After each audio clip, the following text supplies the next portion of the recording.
quick example. Close your eyes and make a picture. You know what a triangle look like, right? Yes, of course. Okay, close your eyes and bear with me. You see the triangle? Mm-hmm. How many points on that triangle? It's only 3 points. How many sides on that triangle? It's 3 sides. You sure you're not looking at 3 triangles? No. You'd bet me that you're not looking at 3 triangles. You didn't say 3 triangles. You said a triangle. I'm messing with you, but I'm doing it for a purpose. So how many triangles do you see? 1. 1. Yet you see 3. How many points? 3. How many sides you see? 3. Take any one of those points away. Do you have a triangle? No. Take any one of those sides away. Do you have a triangle? No. You have an incomplete triangle. No, you don't have an incomplete. You no longer have a triangle. Right. Right. Now, we know you can't do that with God. There's nothing that you can take away from God. This is a simple example that every human can see. Nobody would look at it and take and say 3 triangles. They would all agree with you got 3 sides. Nobody get confused about that. They would all agree with you got 3 points on it. Nobody get confused about that. Right? Bear with me. Let's keep focused on that triangle. Now, take that same triangle. Close your eyes. Keep your eyes closed.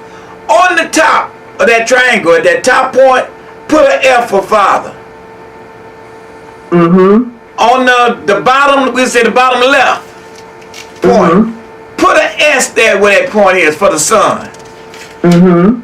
On the opposite side at the bottom, put HS for the Holy Spirit. Okay. You still see 1 triangle, right? Yes. You also still see how many gods? How many gods? Yeah. How many? Right. You 1 triangle? Because we didn't change anything. All we did was name the points. Right. You still got 1 God. Take any one of those. Take the Father away from the top. Do you have God? Yes. No, you don't. Not the biblical God. Oh, you said if you take it away. I'm sorry. And understand, we know from God you can't take anything. That's why I keep trying to get you to keep in mind that triangle. And we use it because God is far more complex That's a good point. Yeah. than what we're doing. But this is one that everybody can see. And you're admitting that God is, we all admitting that God is way more complex than this simple example that we given. But remember, Jesus told us, he gave an example. He said, how are you going to understand spiritual things if you can't understand natural things, earthly things? Wow. Isn't that what he said? So then, so we can see, that's why I say, if you take away any one of those, if you take away the Father or you take away the Son, you no longer have the biblical God. And we know you can't take away nothing from God. Right. And the biblical God talks about all 3.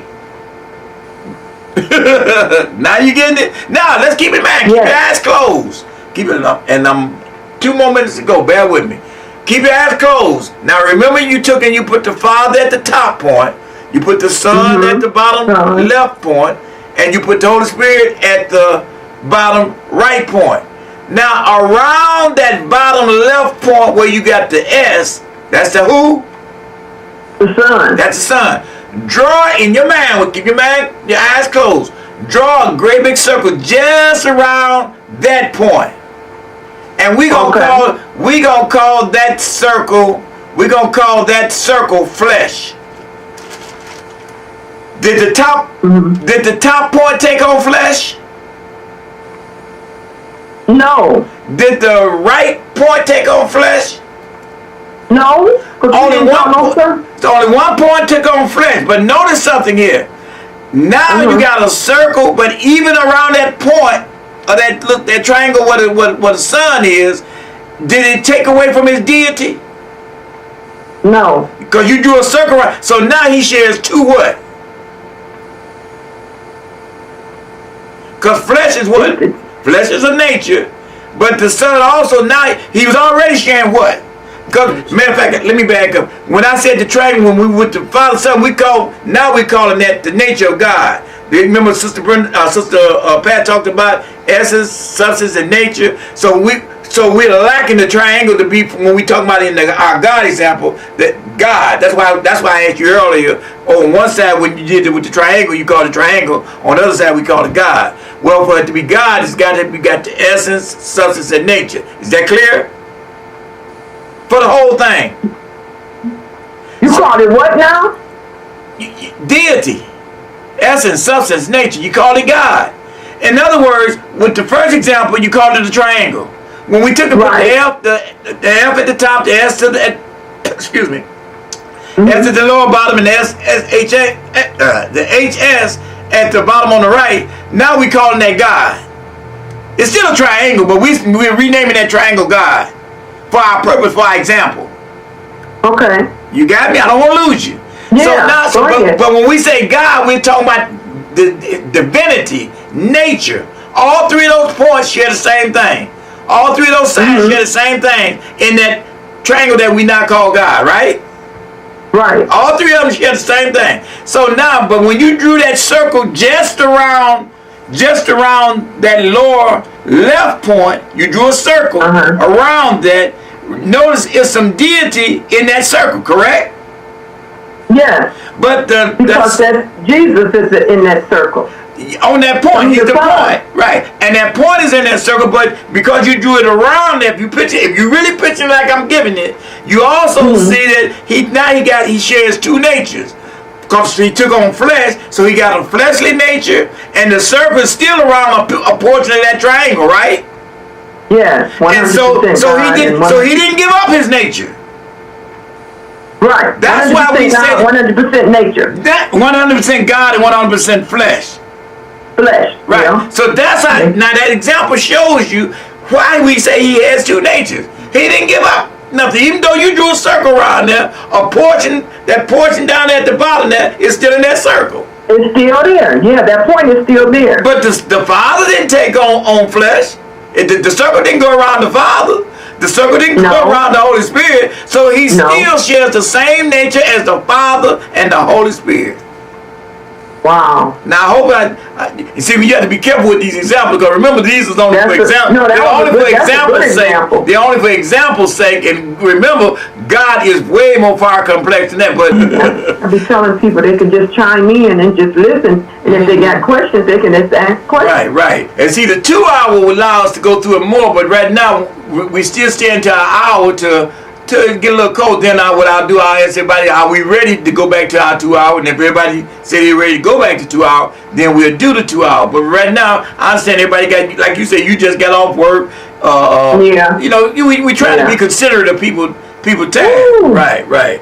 So my father, I tell you, he told me to chime in, and there's all kind of stuff that came in before I chimed in, and I said no, I got to chime in tonight. Well, nothing stopping me. What I'm gonna. You were born a male. Being a man is a choice, not because you wear the pants or the bass in your voice. No, sir, it's much deeper than that. As a matter of fact, now that this domestic violence issue has been brought to the forefront, I'm gonna have to be both transparent and blunt. You see, I know what it's like to try to control someone else's life because you can't control your own. Going to church every Sunday and God's trying to remove you from his throne. I know what it's like to be a cosmetic Christian, to front like you up but your spirit is torn down, saying hallelujah real loud but your soul is still bound. So you hide your fears and inconsistencies behind a mask of anger, treating the ones you say you love like a perfect stranger. Now she's in the kitchen afraid for her life, just a cheap spiritual paint job over an old ragged life. So I'ma have to call you out. Christian man, where are you? Christian man, where are you? Christian man, Christian man. Where are you? I long to see you strong and true. Isn't there something we need to do? Have you withdrawn your eye from God's view? For there is so much undone work to do. Have you considered your job to be through? Christian man, where are you? Is your helpmeet by your side, or is she forced to the front while you run and hide? Are you wrapped up in your natural pride, simply unwilling to serve and stride? Let me bring some clarity to this point. Many women's hearts do bleed in hopes a real man would take the lead. Christian man, where are you? Christian man, where are you? Christian man, where are you? Christian man, where are you? Christian man, Christian man. Have you misplaced the bone in your back? Some of us are way off track. This generation needs us to stand up and do that which we've been called to do. Are you imprisoned by your mind? Can't you see there's not much time? So I ask you, and me too, Christian man, where are you? Amongst unfamiliar faces, in the midst of hidden dark places, where are you in your mindset and philosophies, in your innermost thoughts and secret deeds, in your unfulfilled desires and unsatisfied needs, in all that you possess and what truly possesses you? If you ask yourself these questions to thine own self, you must be true. Christian man, where are you? Christian man, where are you? Christian man, where are you?